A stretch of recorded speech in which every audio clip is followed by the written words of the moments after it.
તો મિત્રો આજના બ્લોગને અહીંથી સ્ટાર્ટ કરીએ છીએ અને આપણે આવી ગયા છે દરિયા કિનારે. સામે પડ્યા છે પીલાણા, તમે જોઈ રહ્યા છો.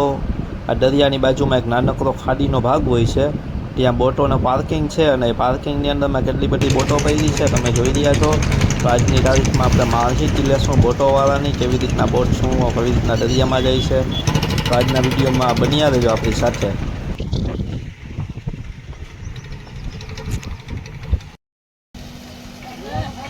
હા તો મિત્રો આપણે આવી ગયા છે બોટની બિલકુલ અંડર, અને અંડરનો તમને નજારો દેખાડું છું.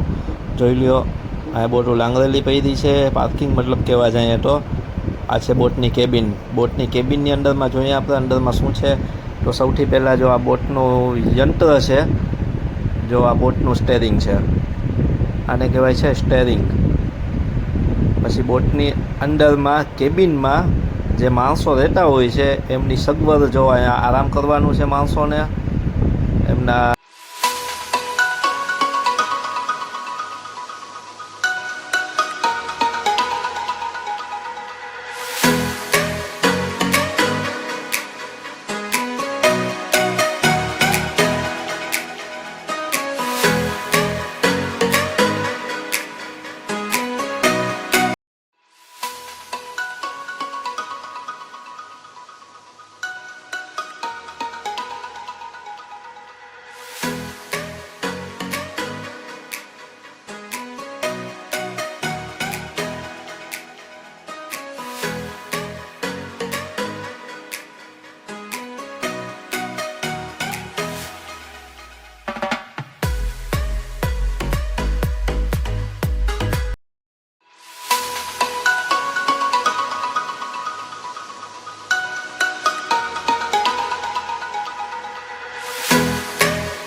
આવી રીતના સફાઈનું કામ હાલતું હોય છે અને આ ચોમાસા દરમિયાન જ થઈ શકે. પછી 8 મહિના આ લોકોને દરિયો ખેરવાનો જ હોય છે.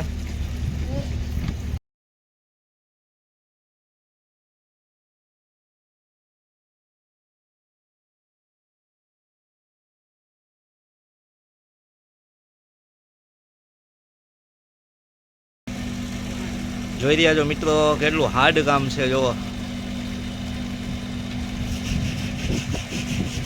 મિત્રો, અહીંના જે બોટના ખલાસી છે આપણે એની હારે ચર્ચા કરીએ છીએ. હવે આપણે એના હારે ચર્ચા કરશું. તો આ છે જમાલભાઈ, જે બોટના ટંડલ છે અને બોટને સમજો ને તો પોતે આખું મેન્ટેન કરે છે. આપણે એના હારે જાવશું. જમાલભાઈ, સૌથી પહેલાં તો તમે એ કહો કે બોટને દરિયામાં ઉતારો ક્યારે ઉતારો છો બોટને દરિયામાં? 7મા મહિનામાં. 7મા મહિનામાં બોટને દરિયામાં ઉતારવા માટે ટોટલ મિનિમમ સ્ટાર્ટિંગનો ખર્ચો કેટલો હોય ને શું શું સામાન લઈ જાવો છે? કમસે કમ 4.5 થી 5 લાખનો ખર્ચો આવે.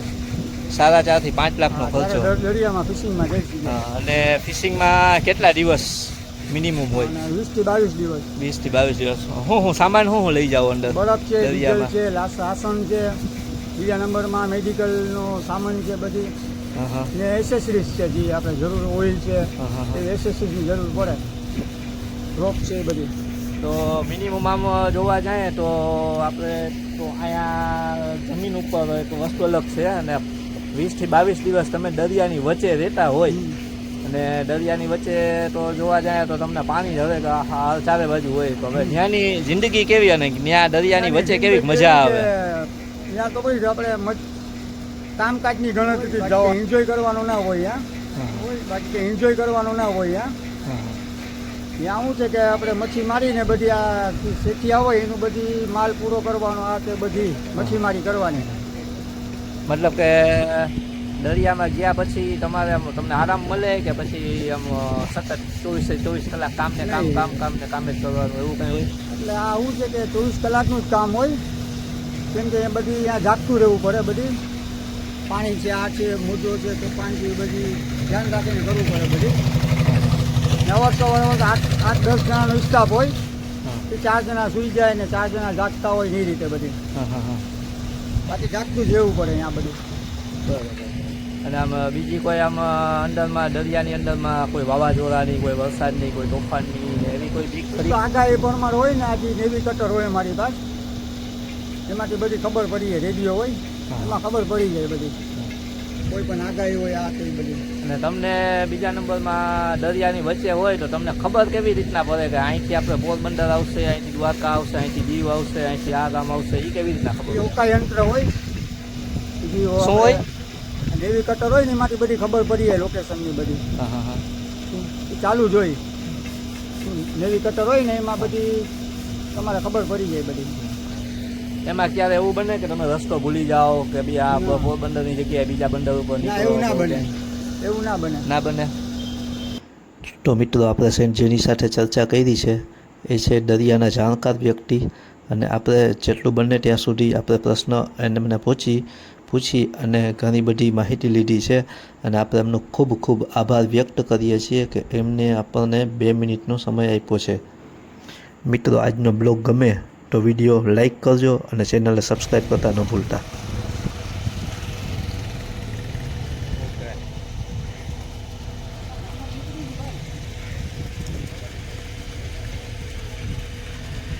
રાજદીપસિંહ બાપુ આપણી હારે જ છે આજના બ્લોગમાં, બહુ જાજા દિવસે દેખાણા છે.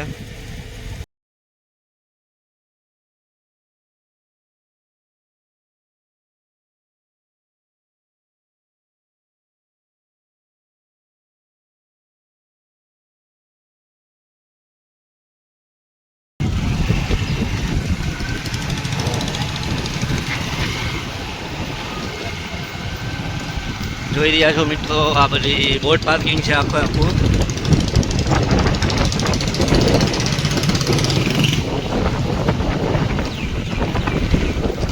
નવી બોટ બને છે.